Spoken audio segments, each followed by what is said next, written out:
Good afternoon, everybody. How are you, Brother Mike? Good, G-Paws. How you doing today? I am great. It's a beautiful Sunday afternoon. It is. It's a nice day out.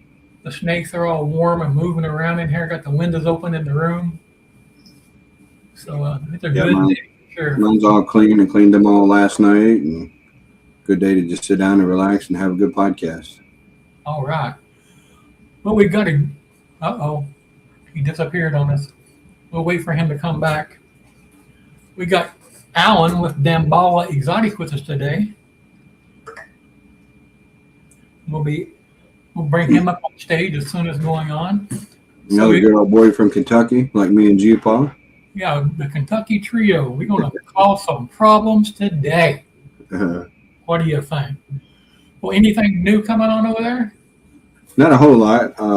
Possibly going to go pick up some new animals tonight and see what what all that's about and go through those and get with you later and see what possibly you can use on them. And so just one day at a time, slowly growing up the female holdbacks and getting can't wait to produce a sunset clown, next year and a half. Definitely. Can you hear us now, Alan? Yeah, I can hear you guys now. Okay. You disappeared on me, so we were worried what happened. Yeah, I don't know. It kicked me out and come back in, so hopefully everything's good now. Yep, I can hear you. All right. Well, I'm going to go ahead and play some sponsorship videos before we get started, and then we'll jump right into it, guys. 3:05 p.m. Tom, messages. Tired of the hassle and waiting? Coco to Go is ready to use right out of the bag. At BNS Reptilia, quality isn't a goal. It's the standard behind every animal they produce and every product they create. When you're ready to upgrade your enclosures, make sure you choose the substrate that's triple washed, low dust, and built to deliver moisture retention for serious reptile keepers' demands. If you use coconut substrate, you're going to want to go to Chris from BNS Reptilia. He has Coco to Go, which is already broken up. He has the chipper in blocks, and he also has some really cool animals. Plus, he can make you a local coconut supplier. So go check out Chris at BNS Reptilia.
If you're not using the Coco to Go or the chipper, you're missing out as far as the substrate needs go.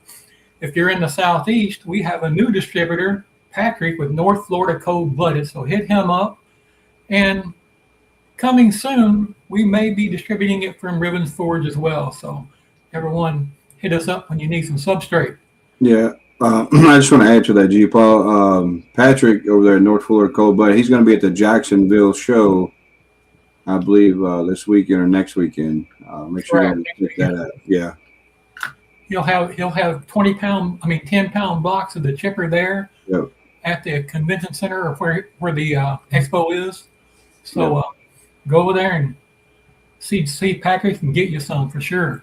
He's had quite a few breeder females and a lot of stuff, him and Justin. So I'm proud to announce after last week's episode with Chris Hernan that Big Worm Genetics says he wanted to become a sponsor, so he signed on and he's now supporting us as well. So we definitely appreciate that as well, Robert. We appreciate you, brother.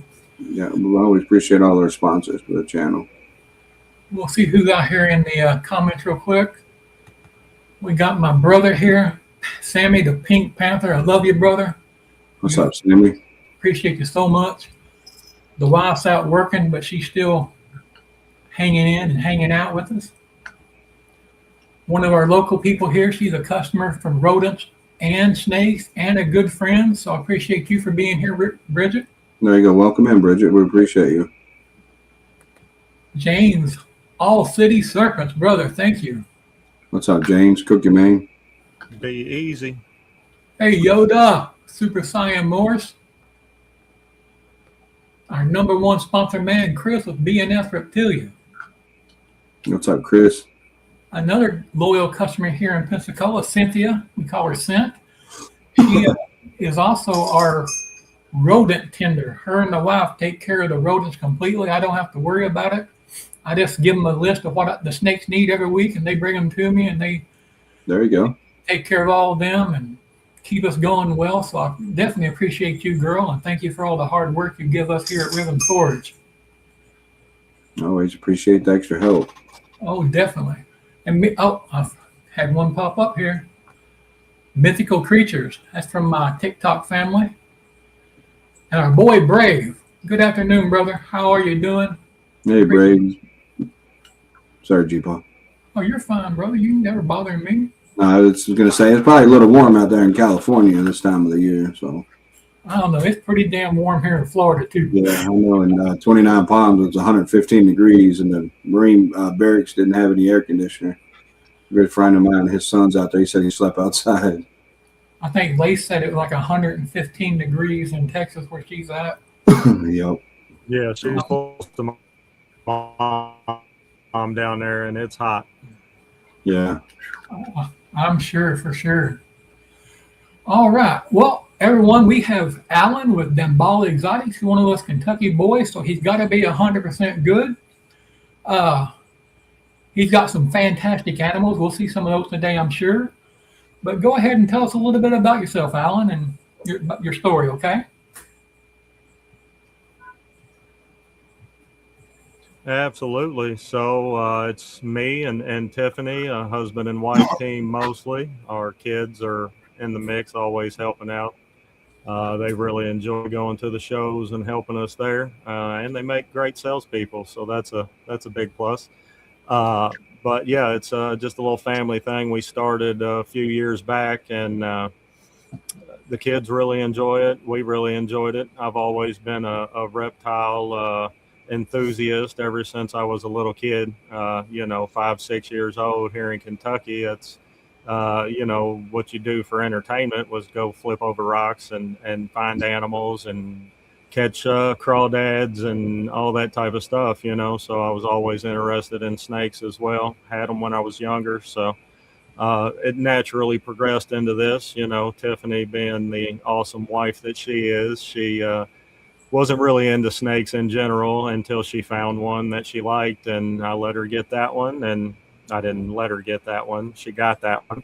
That was actually one of the most expensive ones we had bought at the time, and she fell in love with it, and she started home and got relaxed around it. So we progressed in it a little further. But it's been really enjoyable. It's been a good experience. I was going to say, at least she's got good taste in good animals. So. Yeah, because she chose Alan. Yeah. Right. All Kentucky boys are exactly, animal in some form, all Kentucky boys are animal in some form or fashion for sure.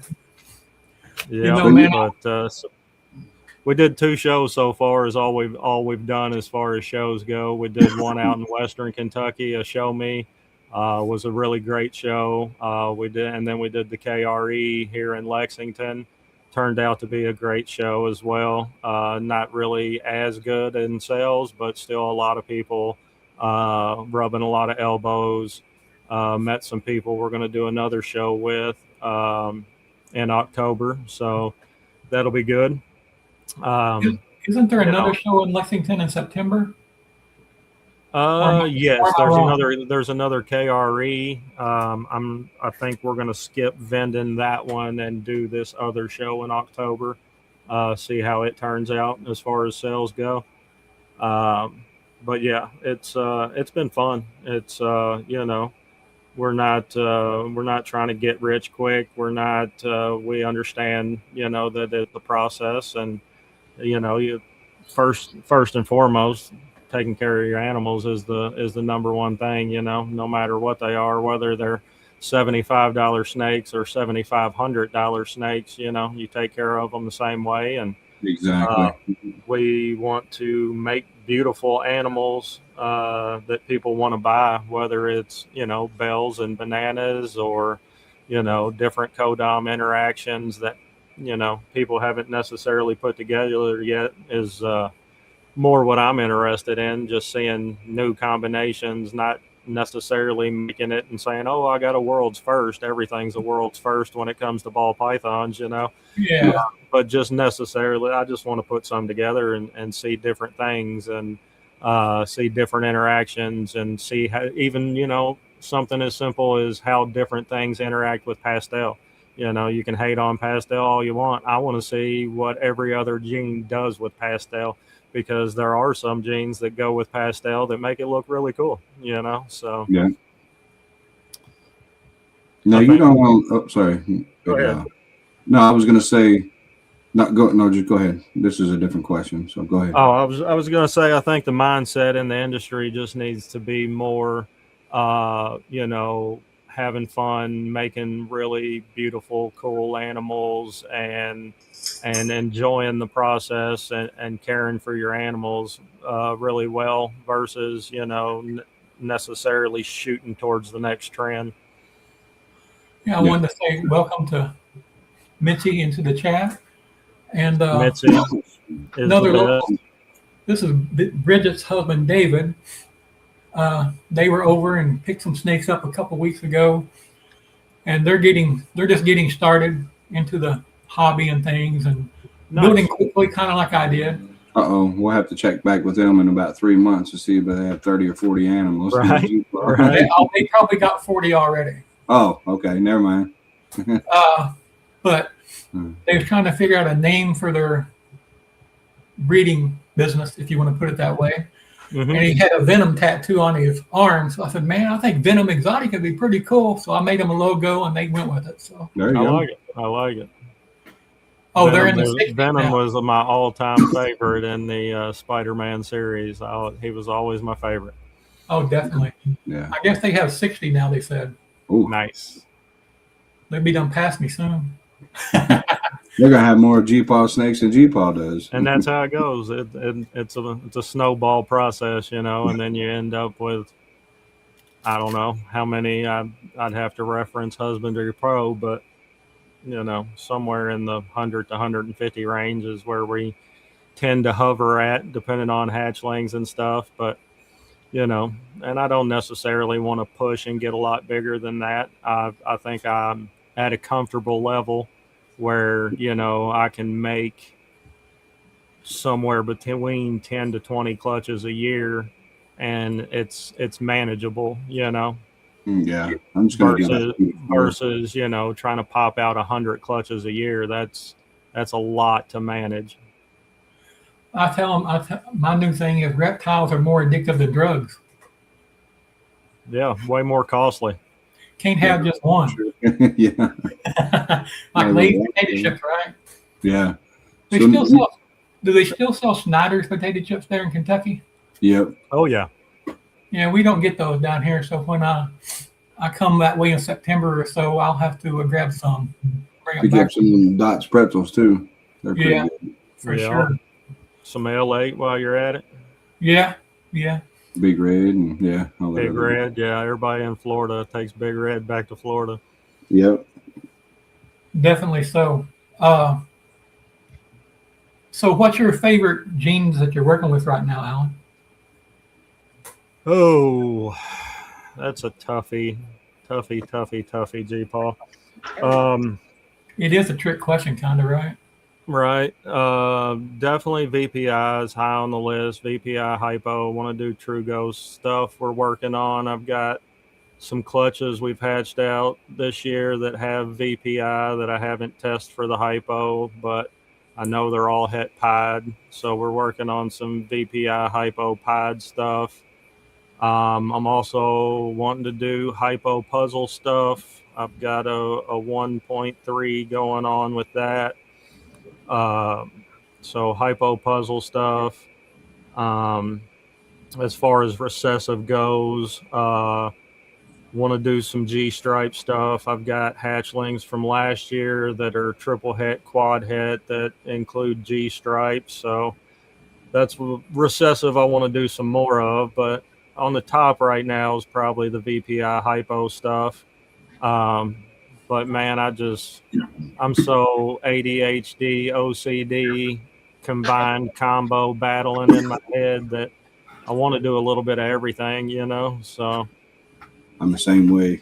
I just have a little bit amount of space and too many ideas, to put in with the sunset and stuff like that. But yeah, we definitely got doing some sunset stuff as well. I've got some females, some het sunset females that are real close to ready, and I've got 3 males for that project. I've got double het hypo sunset male. I've got a piebald het sunset male, and then I've got a cinnamon double het sunset albino male.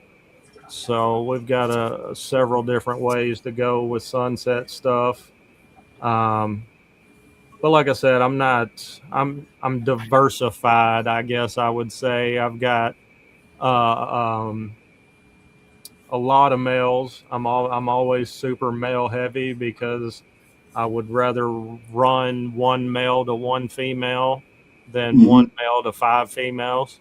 I'd rather have a male for every female that I want to run. That way I know he's not wore out, and yeah, exactly. Especially if he's a smaller male around the 600-700 gram range and you're just trying to get him to go for the first time, you're not going to pair him up. And some you can, some males will produce three clutches for you at that size and go strong, but I feel like it organizes it in my head better if I can run 1 male to 1 female, so I know who's paired to what, and I don't, it doesn't mix me up anymore. But yeah, we like to do a little bit of everything. I really like different codoms that people aren't working as much. We're doing some HRA stuff, a lot of OD stuff. Orange Dream was one of my first when I got in, and I was like, if I had 1 codom to work with, it would probably be OD. So it's heavy in everything we have and produce. But HRA stuff, we've got some flame stuff, got some epic stuff, got some AHI instead of GHI stuff. Always have it. Yeah, I've got I've got Harlequin stuff as well as Malum, which is Nerd's works line of Harlequin stuff. I like odds and ends codoms that, and I like to see what those do with other stuff. So, yeah. You end up with some really cool looking babies that, they might not be $3,000 or $4,000 snakes, but maybe they're really cool looking babies that nobody else has made yet, Oh, definitely so. That's what matters. We started out as primarily clown, and everything I have pretty much is visual or het clown. Nice. But I'm really thinking now that I'm going to continue that, but I'm going to work with Stranger, Cypress, Scrambler, and Puzzle. I tell you what would be good if you have a lot of the clown stuff and the het clown stuff too, is also work towards Krypton stuff. Krypton and with Cryptic, that's the other thing I failed to mention that I like a lot is Cryptic. I have some visual Cryptic stuff, and I have het Cryptic along with that G-stripe. I want to do some Cryptic G-stripe stuff with those triple and quad het females that I've made. Yeah. And the Krypton project has amazing legs on it. If you need to see the best of it, just go check out that gentleman right there, Right. Charlie. Actually, Charlie over there. He's got that DG Krypton stuff he's working on is phenomenal. So yeah, we like the Krypton stuff. We're actually probably the opposite of you, G-Paw. We probably more on the het cryptic and cryptic stuff and have a little bit of the clown stuff, but all the clown stuff I do have, I'm gonna, try to run Krypton stuff too and make Kryptons. That way you have that allelic in there. We really like allelic things, and we like supers. I like making supers because that way, a super OD is 10 times better than an OD because you don't have to worry about, making normals and having byproduct that you're going to have to hold. You know it's going to come out at least OD, right? Can you hear me? Exactly. Yeah, we can hear you, Mike. Okay. Sorry, the computer was cutting out. Sorry about that. Actually, my Krypton boy is also Het G-Stripe, Het Hypo, and Het Desert Ghost. Nice. So you got a Krypton triple het. That's a banger male. I got a Krypton double het. He's double het for ultra male pied. So, that's cool too. Yeah. Ken from LMK and RWO, he's sending me. Well, Jamie has it up here from Rising Sun Serpent. I can't remember that. But Jamie up here by me, he has a lesser Rising Phoenix, right? Rising Phoenix reptile. Okay, yeah. Rising Phoenix, yeah. Yeah. I get him and Jesus mixed up with their names. Jesus, yeah. He has it's a lesser Inchy, Orange Ghost Hypo, Het G-Stripe, Het Clown female breeder ready, proven breeder female that I'm going to put to that OD Sunset, and then have everything double het, Orange Ghost Hypo and Sunset, and then test for a G-Stripe Clown. Nice.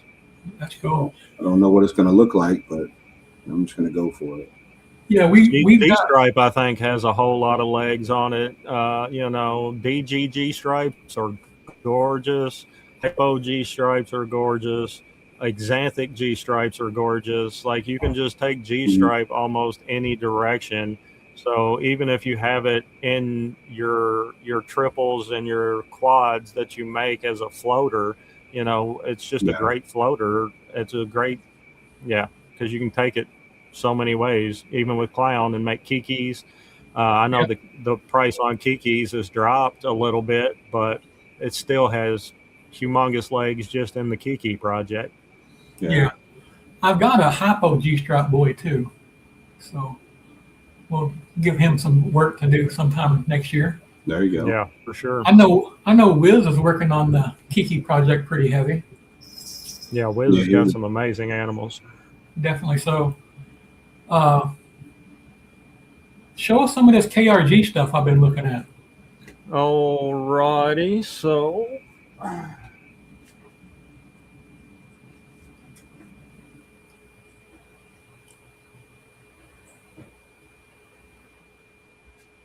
KRG's a codoms, but it does pretty much a lot of the same stuff Zebra does, so it's a little easier to work.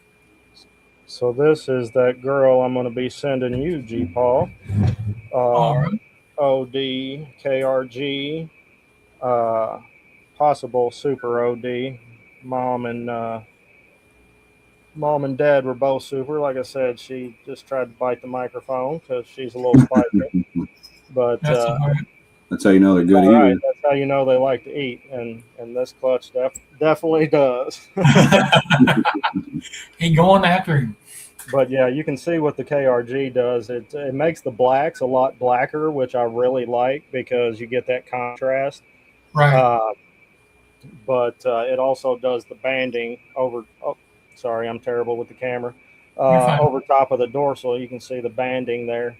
So I think the banding, the reduction in pattern is really cool, as well as bringing in the blacks.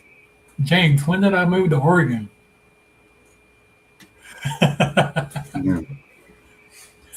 That would look killer in DG too. Yeah. And was one of the siblings to her that got pastel as well, possible super OD, KRG. And this one is one of the sisters that got the het puzzle. Nice. What was the pairings? So the pairing is a pastel Pos Super OD het puzzle that was originally from Aussie, and the mom was just OD KRG. Okay.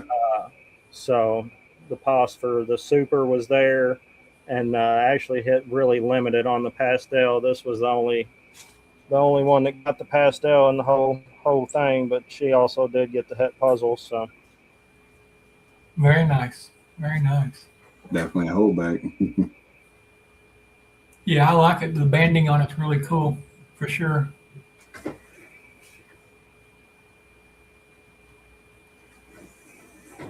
So, this sibling here, I think, probably didn't get the Super.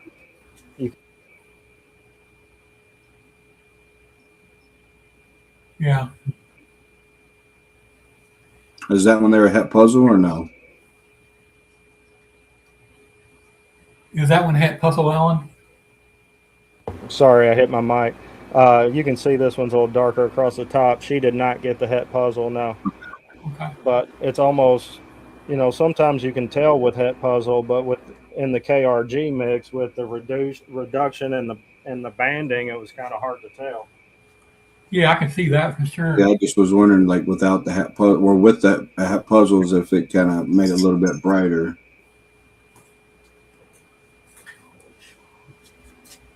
Let's see. You can pull out and show anything you want to, brother. Oh, for sure. Let's see. So here's one of those flame females I was telling you about. Yes, sir.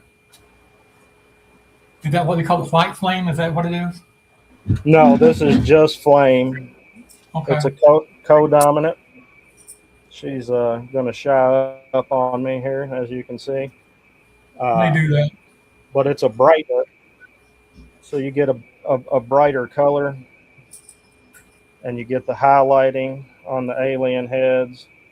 Yeah. I just think it's a cool underworked gene. So when this girl, you get a lot of the wild pattern over the dorsal like that. Yeah, that's crazy. Breaks up the dorsal and floats the alien heads, but she shouldn't be too long. She'll be getting up to size. One of the lesser work codoms that we like.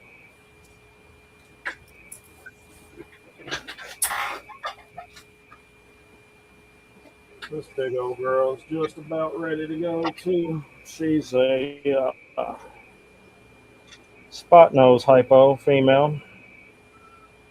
Very nice.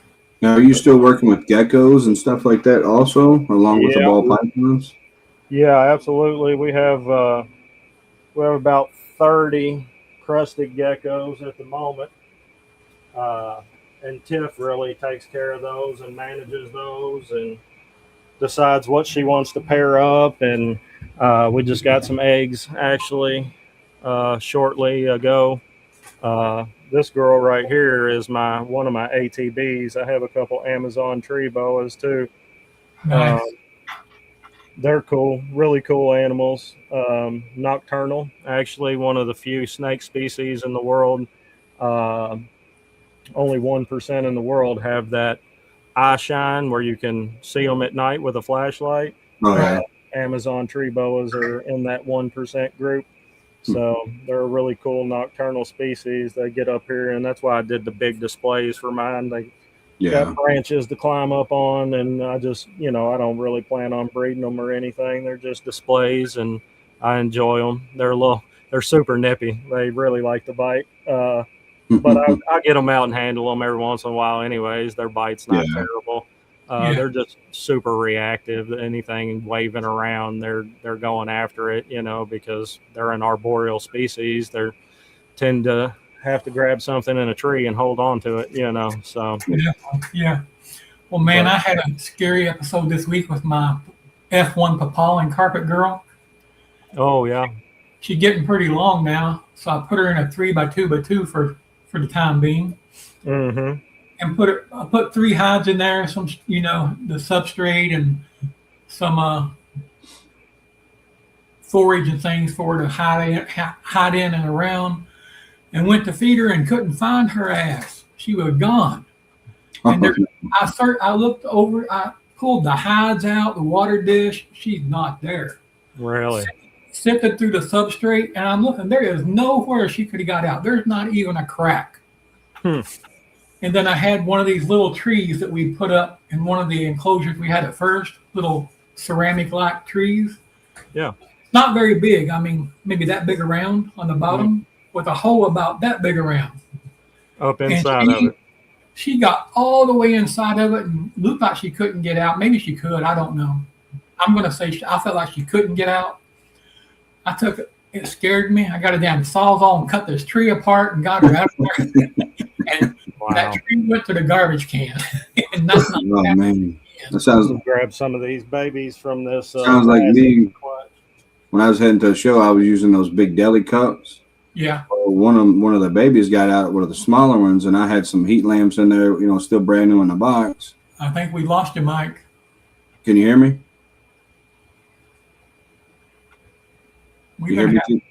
I can now. We've been having technical difficulties all morning trying to get this going. You just kind of lost your feed or whatever. I don't know what happened. Yeah, I was gonna say I used to use the deli cups before I got the displays, and one of the baby snakes got out and on the way to the show, and it got in the lamp box. You know how the lamp pokes up through the box, and it was curled up in there. And yeah, and my wife was looking all for it. She goes, I moved that thing 15 times and didn't even know that it was in there. Right. What you got there, Alan? I don't know. I don't know, but I like it. Mama was a Jopa female. A Jopa, you said? Jopa. Okay. It's another one of them unused genes out there? Yeah, one of them unused genes, been out there for a long time. And the dad was a male that was Fred and AJ acquired when they acquired that other collection that was just labeled as a spark. Yeah. So don't really know what else was in the mix, but made some really cool babies. Yeah, Fred and AJ got some heat for sure. But the pattern on that's pretty crazy too. I like the pattern on that girl. Yeah, definitely some wonky pattern. This little one in that clutch was a lot more orange. Huh. I may have to steal one of those. But yeah, just a wild looking pattern. The blushing on the dorsal. With the wild pattern in it, I wonder how it would turn out in puzzle. Let's see. It's hard to see. But yeah, there's a good variation in that clutch too. Definitely nice animal for sure. I like it. I like it like that. Okay, it's mine. Come here. Okay. Look at that. Yeah, that dorsal is crazy too. I mean, like hieroglyphic chaining on the sides. Yeah, I think that might be my new favorite gene right now. And then the heads are what got me too. The blushed out crown on the like head. halfway. It just brushed out halfway back, right? Yeah. The nose and that thin eye stripe are still dark. Halfway up the nose and then blushes out. Yeah. That's super neat. I'm digging that for sure. That's a nice animal. Very yellow in the alien heads too. Do you breed all your own rodents also? I think that he does. Okay, yeah, I think he does too. It's okay. This was another one of this year's pairings that I have to test for Het Puzzle. I'll test it for you. Just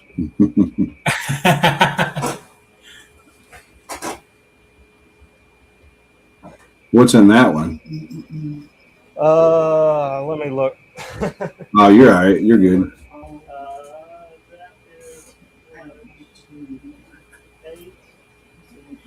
So that's the same male as the one I'm going to send the Okay. same father from the one from G-Paws, a pastel OD Paw Super OD het puzzle.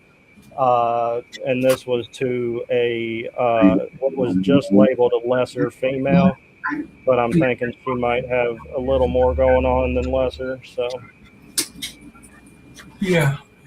So with all the I'm sorry, G-Paw, I didn't mean to. No, you go ahead, brother. I just want to say, with all the animals that you take care of and the rat breeding, your full-time job as an electrician, 60 plus hours a week, can you talk about some of the little stuff? Can you talk about some of the stuff that you do to help out the community? You know, you and your wife give back that a lot of people might not know. yeah, I mean, we try. We definitely try. My wife is a long time. There's a ODKRG out of that 8 clutch that might be het puzzle too. Another little one. Yeah, I like that. But yeah, we try to do as much as we can. We do work a lot, but you know, Tiff's a Frankfurt lifetimer alumni, so I try to help out and coach middle school football for the local football team. You know, and we try to get out there and help out and do what we can with the time we do have. It keeps us running a lot. She's usually running a lot with the kids too. She had soccer games today and yesterday, and you know, so we're doing a lot of running and going, especially this time of year when all the sports activities kick back in. And you know, like I said, we're doing the electrical contracting business. Thankfully, I've got 3 other guys to help with that. And then all this has to be taken care of. You know, you guys know exactly how it is. It's a daily chore. You have to put a certain couple of hours into this every single day. And, you know, but yeah, we definitely try to get out there and help out in the community and be part of the community and, you know, just be a presence out there for good. Mm-hmm. And, you know, and encourage other people and help out others that, you know, might not necessarily have somebody else to help guide them in the right direction. So yeah, it's always good to give back where you can and when you can and if you can, you know. So yeah, definitely. Appreciate that, and So what you really do. As you can see, I'm going to keep repeating the ODKRG pairing. oh yeah, for sure. I think it's a simple gene. Actually, I posted one of this little animal the other day. I'm going to show you. Yeah. You would like this KRG, Mike, if you could see what it looks like. It's got really dark black banding on it. Pretty much like a zebra would in real life. You've seen a zebra. Yeah. See, so I wonder what that would do in sunset, like a sunset clown. So look at that little one. And that one almost looks like a DG or something. Almost, right? But it's a gorgeous little snake, and it is just an OD spark. That's it. Wow. OD and spark. Because sometimes, and that's what I put on my post. I was like, you know, sometimes less is more when it comes to ball pythons. You know, sometimes you put 6 codoms together and you end up with a patternless brown snake, and sometimes you just find 2 genes that interact really well, like Orange Dream and Spark. You know, I have definitely feel like that some 2 and 3 gene combos make very beautiful animals. 100%.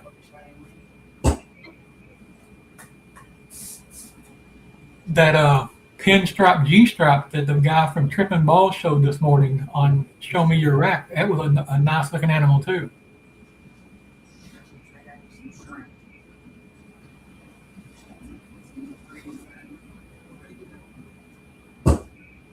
Definitely a nice looking pied there. Got to test this little one for VPI and hypo. Hopefully it hits both. But yeah, just a cool little pied, inchy pied. but got lots of pattern, lots of pattern. Lots of pattern. You get that with the inchy. Yeah. Love it. I'm trying to So, Alan, what position does your son play in football? What's that, G-Paw? What position is your son playing in football? My son actually plays soccer. He doesn't even play football. I just coach football because I was a football player. So Right. I'm better at coaching football than I would be at coaching soccer. Yeah, I know nothing about soccer, but that pigskin I can help out with a little bit. Right. Yeah. Yeah. I played running back and middle linebacker from little league all the way up through high school. So that's what I help coach. I help coach the skilled players in the backfield and the running backs, and just assistant coach to the head coach because he's got more headaches than me. So My cousin, he played for Bullitt County. He played for the Vikings out there. He graduated in 2004. Nice. I can't remember I if he went played, to East or Hillview Bullitt Chiefs. Central. Hillview Chiefs was my little league team. Oh yeah. Mm-hmm. I was a Fairview Eagle, a little 1A school. Fairview, nice. Yeah, up in Westwood. The other Westwood, the one in northeast Kentucky. Right. There's one closer to you, I think. They're on the Ohio River, somewhere close. Somewhere up there, yeah. But I was one of those linemen that had to do their job before those skilled players got any recognition. In the trenches. That's right. And I used to tell them all the time, and even when I coach ball later, is look, you guys might be great, but you're only great because we do our job. Exactly. Right. Yep. But I love football. Can't wait. Of course, I'm a trader now. I'm down here in the South and like Alabama, so Yeah, I can't get on that bandwagon. But when it comes to basketball, I'll always be Kentucky. Yeah. Wildcats. Well, and I don't dislike Louisville either because a classmate. Me neither. I like Louisville. I root for Louisville when they play. I root for Kentucky when they play. They're both in my state, Yep. There you go. A classmate from the class before me played in Louisville on their national championship team, Jeff Hall. Nice. He was a fantastic player. I think Jeff was 6'4", 6'5", had a 42-inch vertical jump. Dang. Yeah. And he could, and that's what he did on the national team. He could drop 3-pointers all day long back in the 80s, which was a little bit rare in that time. But definitely loved watching Jeff play and things like that. And he came back and coached at, I think, several schools there in Kentucky since then. Now he's an insurance agent and kind of getting into the retirement world.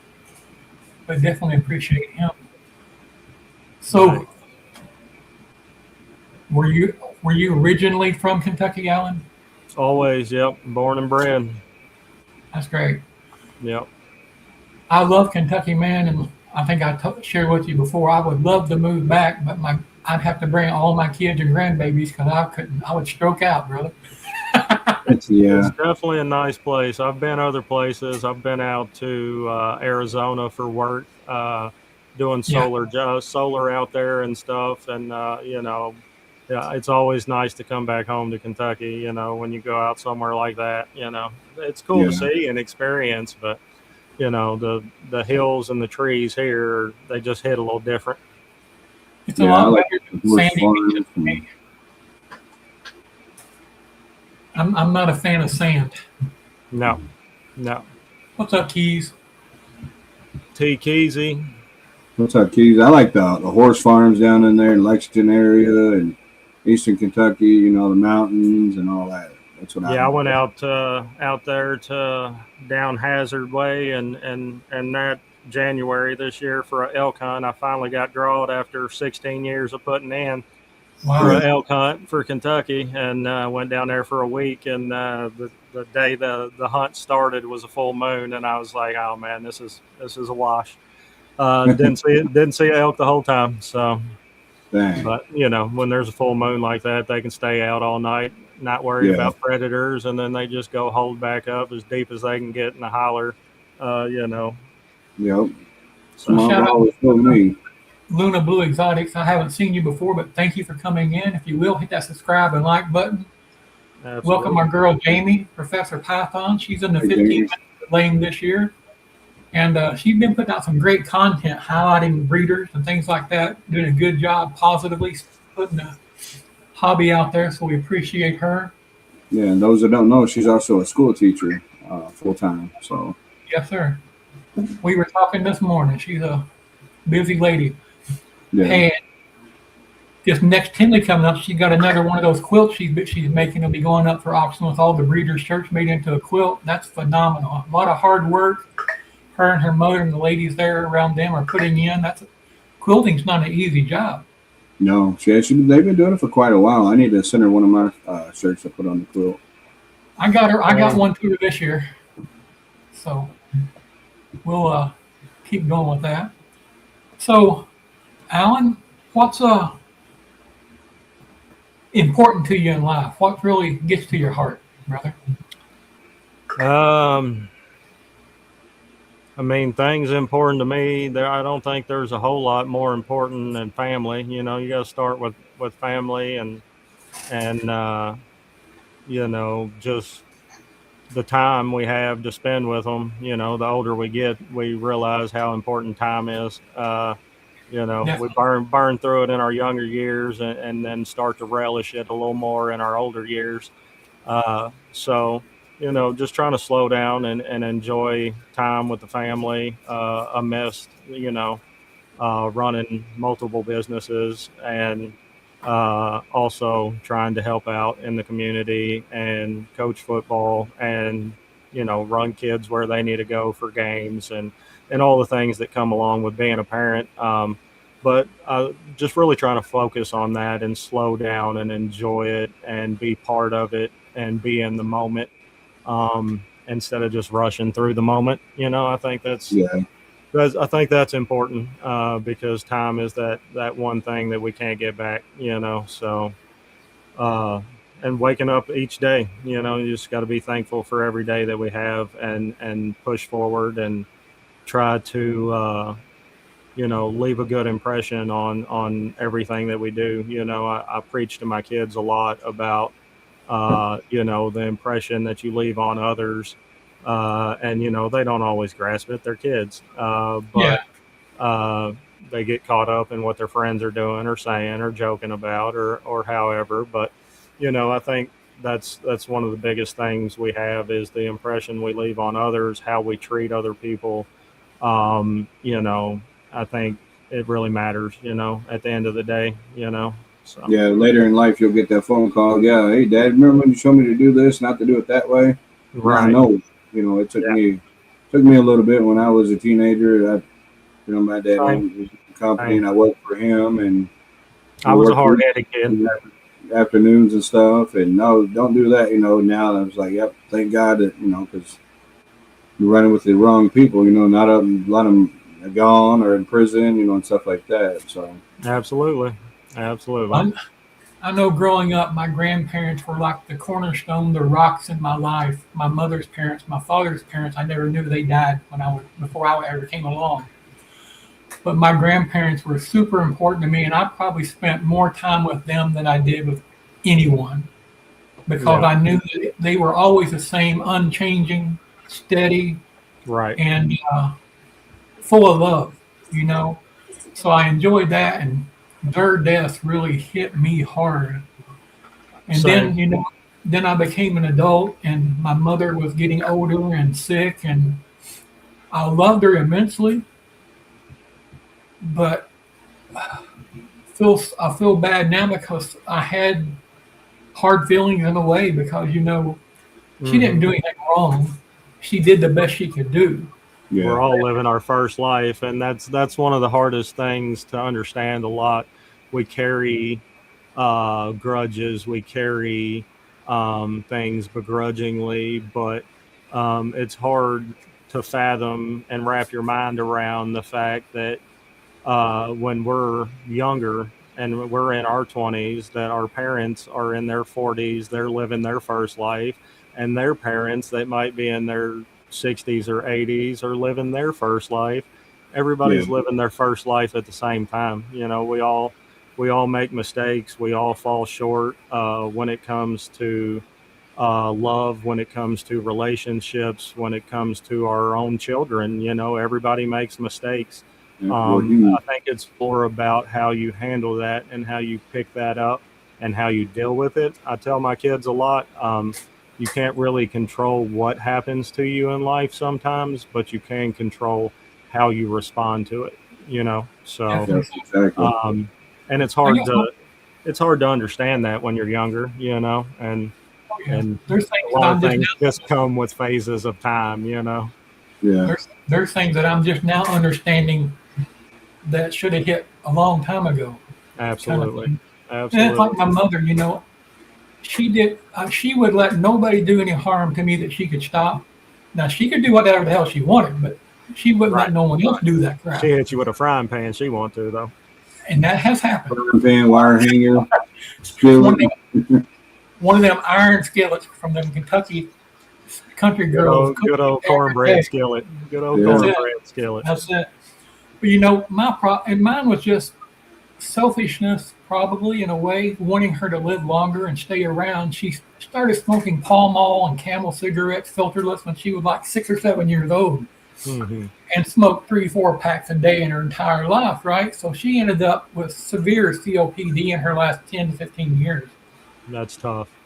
And she would still light that cigarette up, and I'm telling Mom, it's killing you and things like that. And it was, to me at the time, it felt like she was stabbing me in the heart. Right. I'll be honest with you. One of the last trips I took was we brought her home to Kentucky to see my grandfather.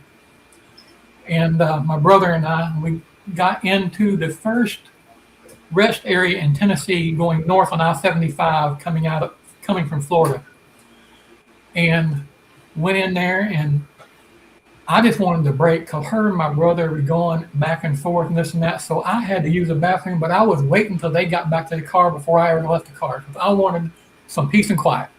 Then all of a sudden, there's people running out of the bathroom, and I know good and well she went in there and damn fell out or something. So I grabbed her breathing machine and rushed up there and got it plugged in, got her hooked up, and got her breathing again. Everything was great. And turned around, and she got a cigarette in her mouth.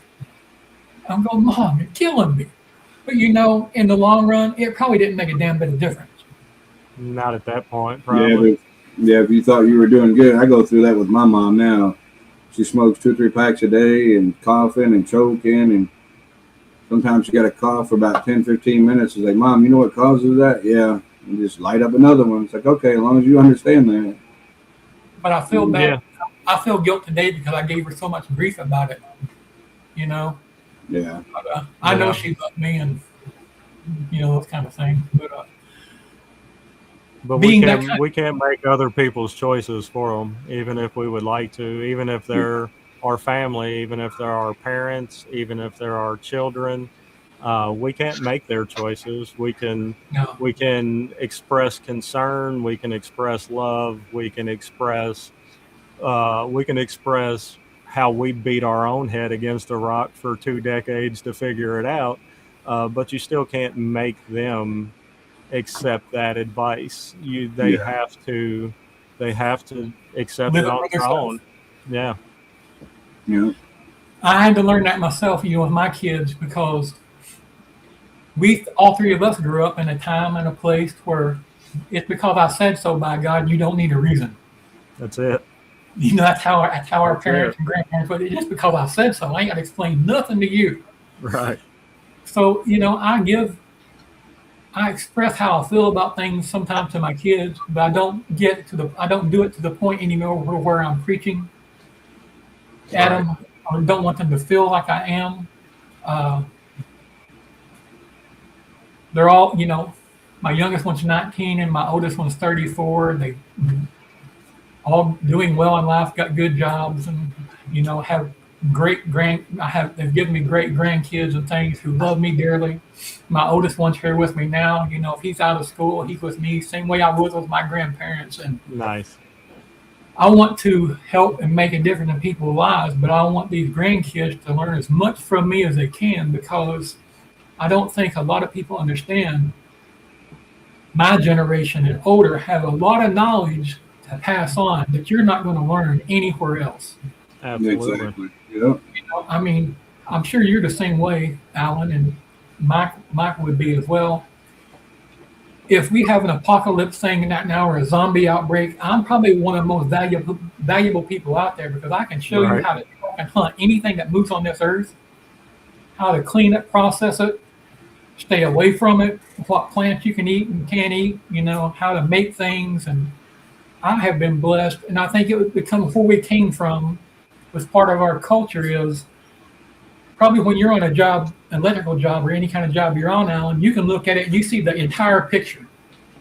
Where some people see this narrow problem and can't see around that problem. My entire life, because of my upbringing and things, you know, we didn't have a lot. So we had to figure things out. And that allowed me to, when I run across a problem of some kind, that I can see the whole picture and not just be focused narrowly on a situation. So those kind of experiences are invaluable. Yeah. 'Cause- Absolutely. It allows you the ability to see a problem as a task instead Yeah. of a unsolvable problem, you know. Correct. Yeah. I mean, it started young for me. We lived, I think it was in 76 or 77. We lived in, at the time, in Crittenden, Kentucky, outside of Florence. Britain. Yeah. And I think there's a Russia, Kentucky, little bitty hole in the wall right close to there, too. Yeah. But we had a really bad winter. I think we had 3 or 4 feet of snow. It was below zero for several weeks and things like that. And we had a fuel oil heater, and the fuel oil was gelling up coming into the house, so we couldn't have heat. And they had I'm a 10, 12-year-old kid at the time, right? Well, 76, I was 11. So I'm the only one that can do this. I'm crawled under this house, taking this apart, getting that gel out of there, and trying to get it clear and figured out that there's this filter there that's causing this slowdown and causing that gel to build up. So we went without a filter for the winter, but we had heat the whole winter. Now that might have been as dangerous as hell, but it is something we had to figure out. Absolutely. You know, Yeah. I think people today solve too many problems too quick for the children. Let Yeah, them there's figure not it- a lot of problem solving and critical thinking skills getting developed in the same way. You know, they're solving things with their phones or Google searches or you know, something like that these days. You know, even up at the high school and the college level, they don't have books anymore. It's all, you know, Yeah. it's all digital, you know. So Matter of fact, I'm in college now still. I went back to Yeah. college getting Nice. my degree in cybersecurity. I got 2 semesters to go, and all of my Good books for are you. digital. All of my books are digital, mhm. kind of thing. And look, it's never too late to go back to school because this 60-year-old man's on the president's list every semester. There you go. Right. Absolutely. There you go. Absolutely. Perfect Absolutely. Good for 4.0 you, man. GPA. I've thought about it just for electrical engineering degree, but I Yeah. ain't got the time for it. You know what I mean? I got my master's license to keep up with in 3 states. That's enough, you know. That's a lot right there for sure. You So- can't, these new rules they impose every year, building codes. Every and 3 stuff. years, they change the NEC code book, so it's due for the 26 to be changed. So we'll see how that goes. It'll be a year and a half or 2 years. It'll be 28 before they adopt the 26 code. It's always something silly, you know, but Yeah. And it'll be some stupid shit they put in there that's kind of crazy. yeah, always. The ones that put it in there probably aren't electricians. They just throw it in Yeah. there. I taught at the apprenticeship program down in Lexington for about 4 or 5 years, teaching the apprenticeship program. That was a good experience as well. Yeah. Just keeps you up to date on your math and all your things that go along with the electrical code and code changes, you know. So, Yeah. Did you do a bunch of electrical work in the Lexington area? oh yeah, tons. My brother was a senior project manager, superintendent for 2 or 3 of the different towns, big companies there in Lexington. Nice. He retired from the union in Ashland and in Lexington at, different times after they moved. His name was Tim Ferguson. He still is Tim Ferguson, but you may have met him somewhere along the line because that's all he's ever did, kind of thing. But they built the Baptist hospitals there in Lexington and the Toyota plants and all those kind of things as well. So, but I will be up that way, and hopefully I'll get to see you when I'm there. Sometime, I haven't figured it out yet. Labor Day, I'll probably head that way. I'll fly into Knoxville where my nephew's at, spend some time with him, then to Lexington to spend some time with my brother there. And, of course, on into Ashland and Huntington, spend time with family there. And we may even make it as far north as Dayton, in that area where my other nephew and his family lives. So I'll have a good time while I'm there, I hope. Yeah, I'm thinking about going back down to Kentucky probably the second week of September. Not too sure yet. All right, Mike. Well, keep me informed if I'm there. We'll figure a way because if you want where you're going to come through where I'm at, so it'll work. Yeah. We're close by. In Lexington, you're not too far from anywhere. Yeah, no, it's not too far. Pretty centralized. I'll be in Louisville, so me, my wife, and my oldest daughter. She lives in Louisville now, so That's only about an hour or so away, I think. yeah. It's been a long time since I made that trip, but it's not too far out. Uh-oh, we lost him again. Yeah. We've had a heck of a time, folks, with technical problems today. When we first come in, we couldn't get sound from Alan. He couldn't hear us. Our video was messing up. There he is. We got him back now. You would almost think it's a Monday. Yeah, I was telling Most lost signal. I was telling everyone we've just been having this kind of problems all day long. My background weren't showing up right. Nothing was. So I don't know what's going on. I think it's StreamYard in general. Been having some issues and stuff. So Could be the amount of traffic at the same time too. Yeah. Yeah. Yeah, I'm sure. Well, Alan, we appreciate you spending your time with us this afternoon. No, I appreciate you guys. Do you have having me. anybody you want to shout out today or any last words? What do you want to part with? I mean, I'd like to just shout out everybody in the community that is, banded together, and all the new breeders that are coming up, and just encourage everybody to push forward and do what they like and find what you enjoy and pick an avenue, road and go down it, so I just, thanks to everybody, everybody that's helped me out coming up, Wiz, Keys, More Forge Fam, Irresistibles, Lace, all the homies that we hang out with at the SER shows, everybody over the years, just appreciate all the kind people, all the welcoming individuals in the hobby, so there's a lot of them out there that are ready to just, put you in part of their group and share their knowledge with you, and you can share your knowledge and experience with them. And, it don't necessarily have to be reptiles, if you need some electrical knowledge, G-Paw, I can pass that along, Right. So you Not for me. I don't mess with electricity no more.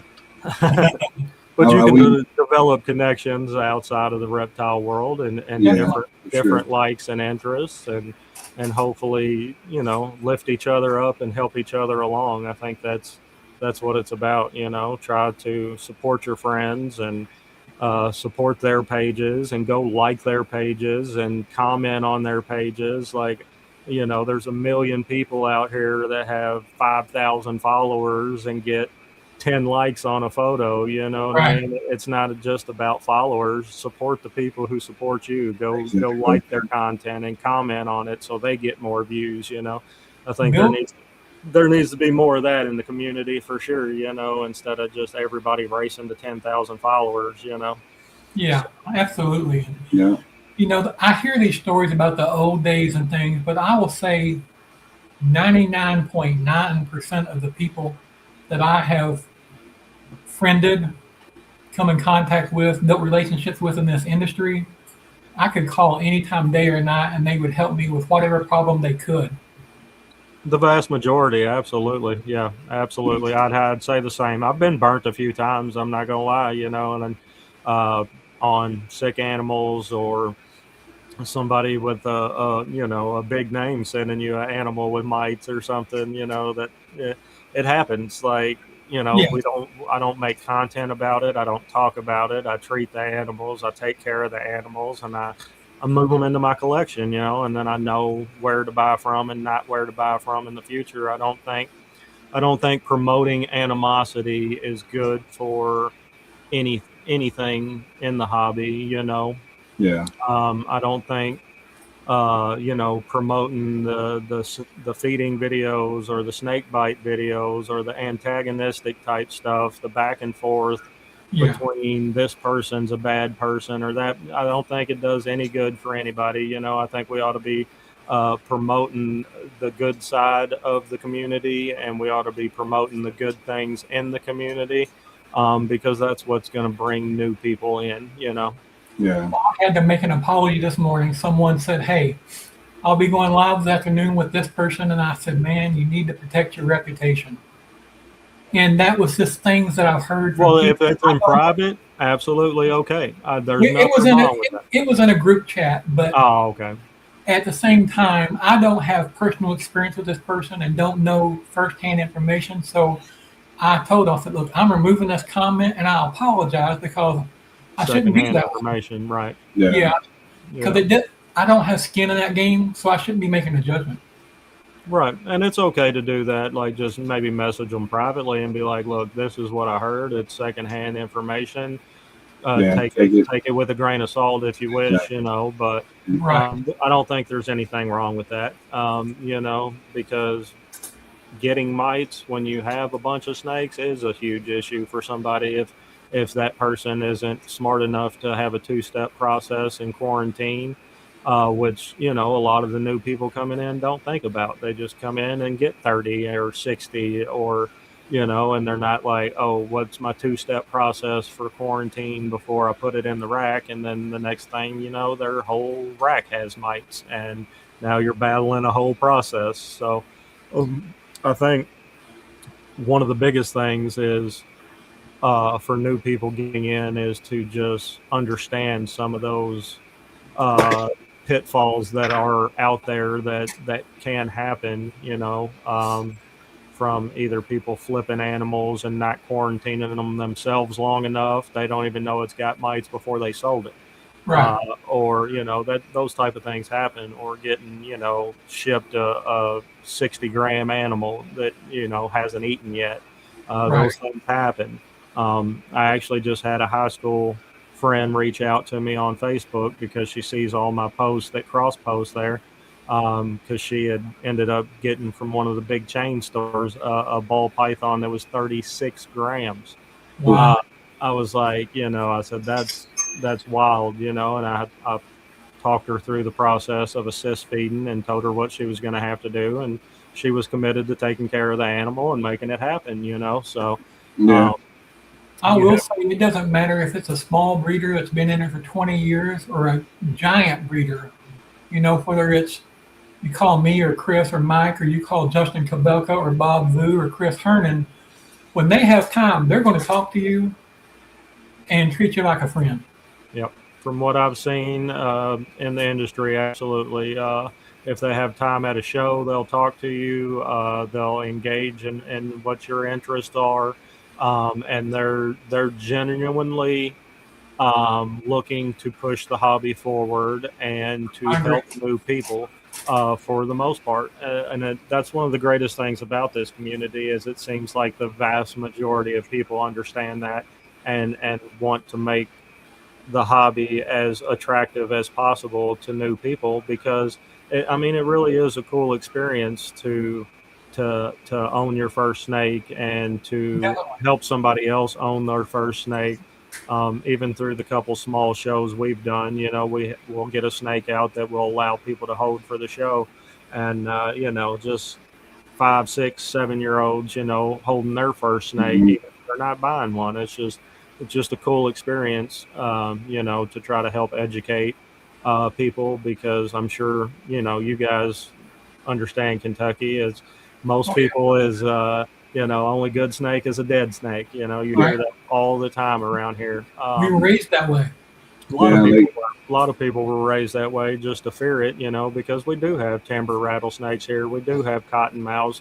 We do have copperheads. We do have coral snakes.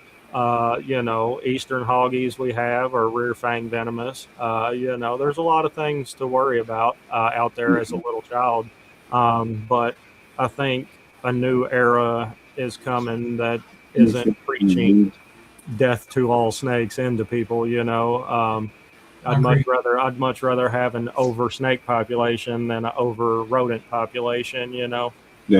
So it's until you need to feed your snakes, then you need to have an abundance of rodents. right. Yeah. Well, thank you, Mitzi, for putting there in the comments. You put up your Morph Market and your Instagram page.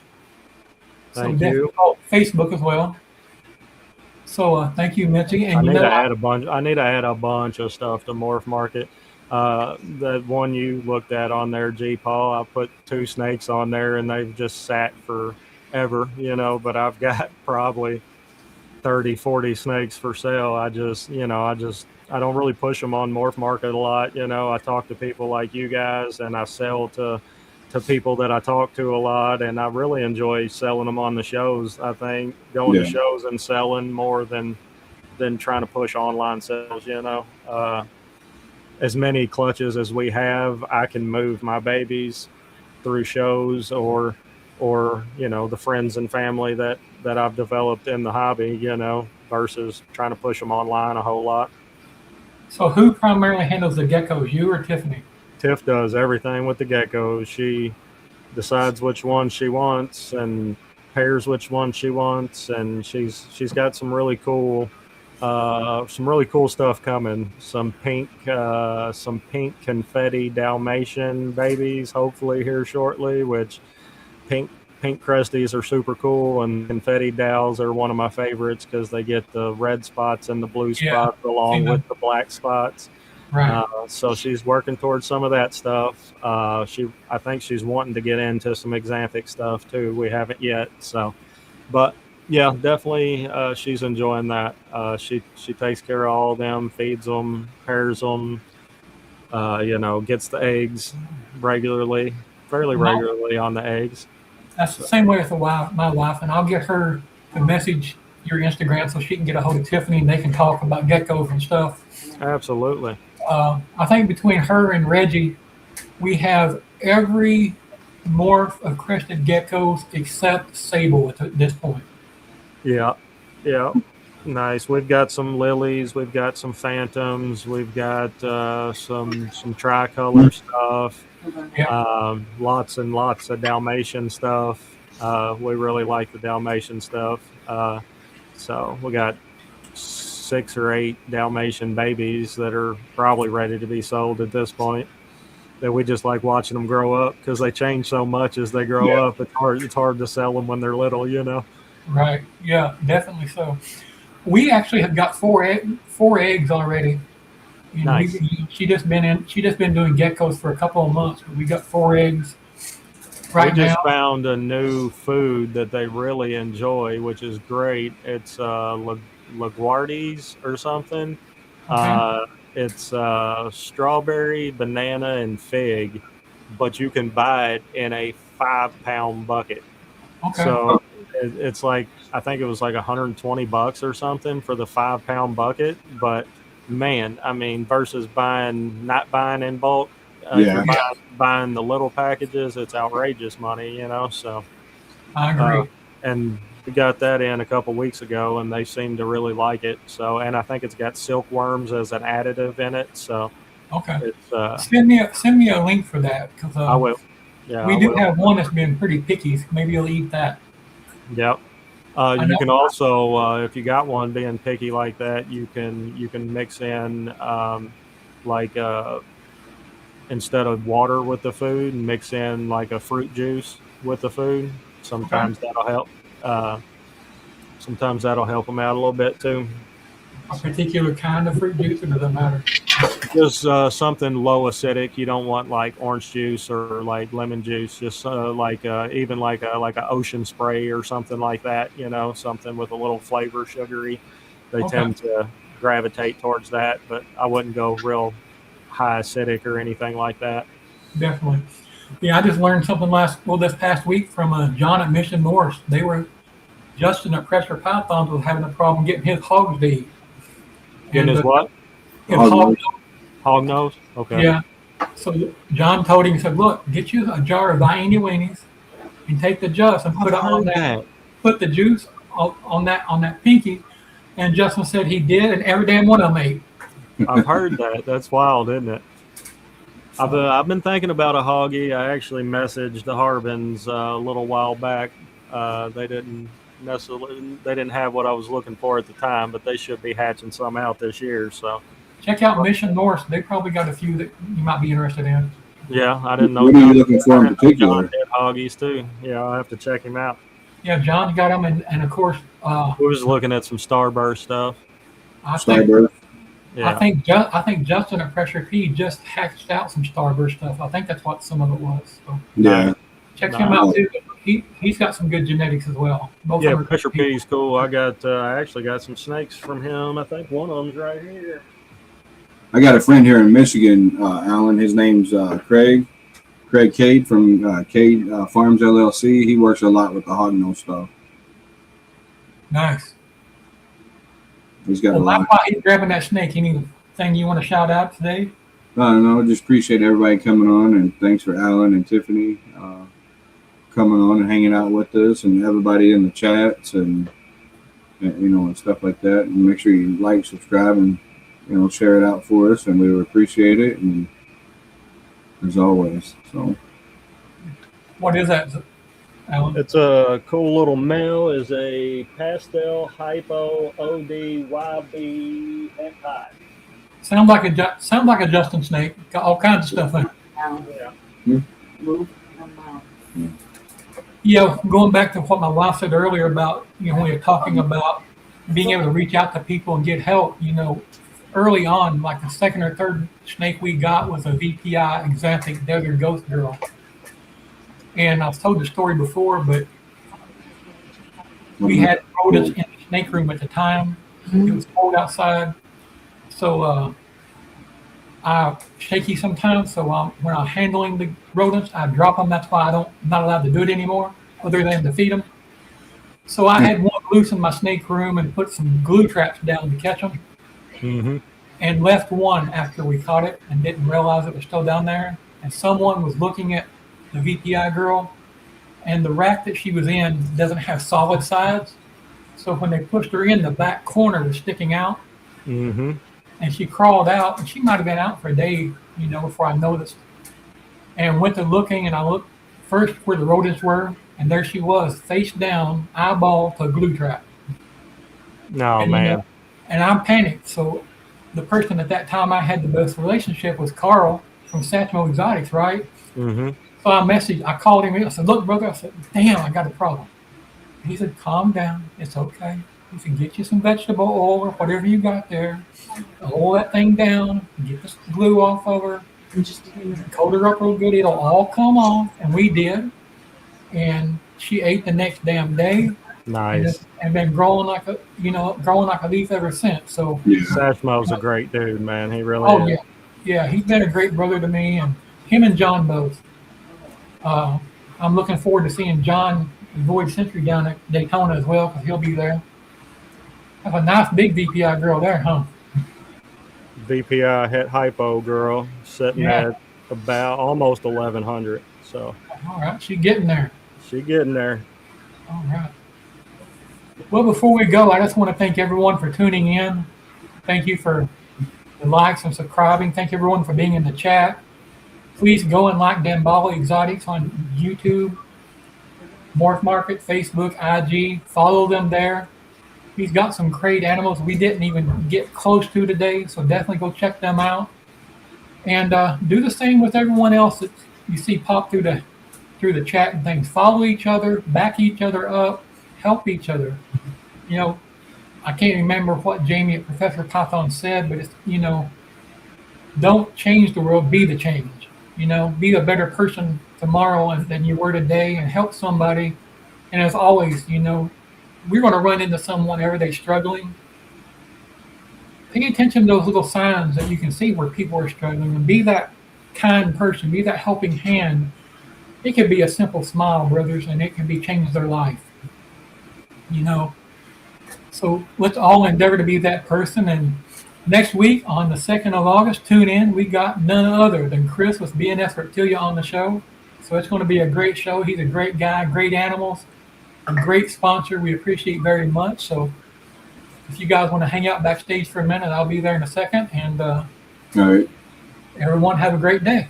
Thanks, everybody. Keep shining.